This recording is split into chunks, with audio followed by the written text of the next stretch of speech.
From the Home Slice News Center, this is the Daily Slice for Wednesday, September 7th, 2022. I'm D-Ray Knight. This is what's going on. Police say 3 Rapid City individuals were arrested Monday night in connection with some area burglaries. According to a Rapid City Police Department news release, police arrested 49-year-old Joey Combs, 40-year-old Esmeralda Stans, and 38-year-old Joshua Vilsek. The 3 were arrested following an execution of a search warrant on a residence on Sheridan Heights Drive. Numerous items of stolen property were found inside the residence, as well as a vehicle trailer. A number of drug items were also located. Police say the department was able to link the stolen property, which includes hundreds of recovered items, to at least 6 open cases.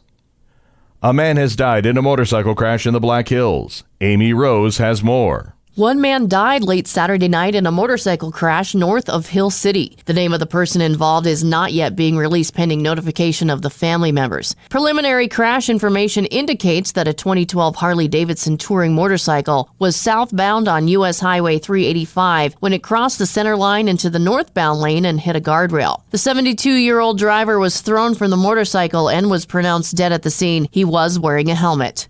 Rapid City's Building Services Division released its August permit and valuation report on Tuesday.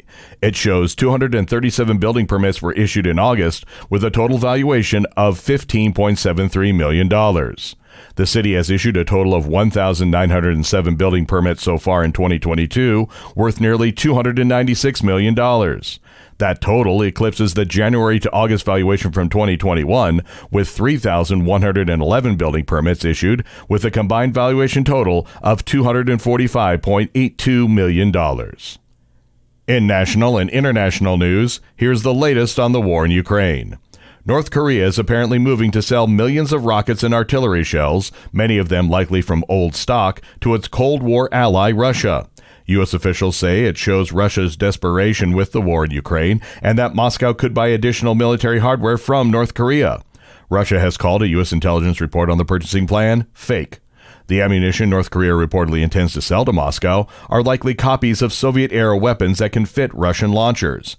But there are still questions over the quality of the supplies and how much they could actually help the Russian military. North Korea's old artillery systems, whose ammunition will likely be sold to Russia, have a reputation for poor accuracy.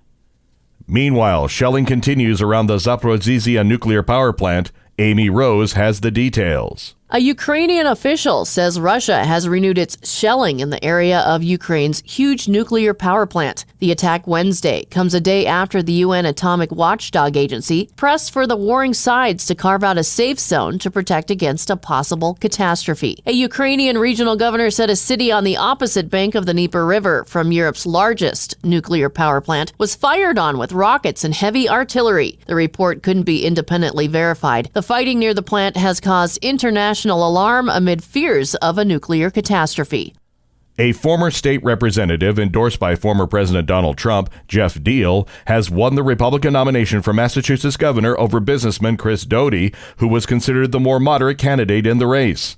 Deal will face Democrat Maura Healey, now the state's attorney general. She would be the first openly gay person and the first woman elected governor of Massachusetts if she wins.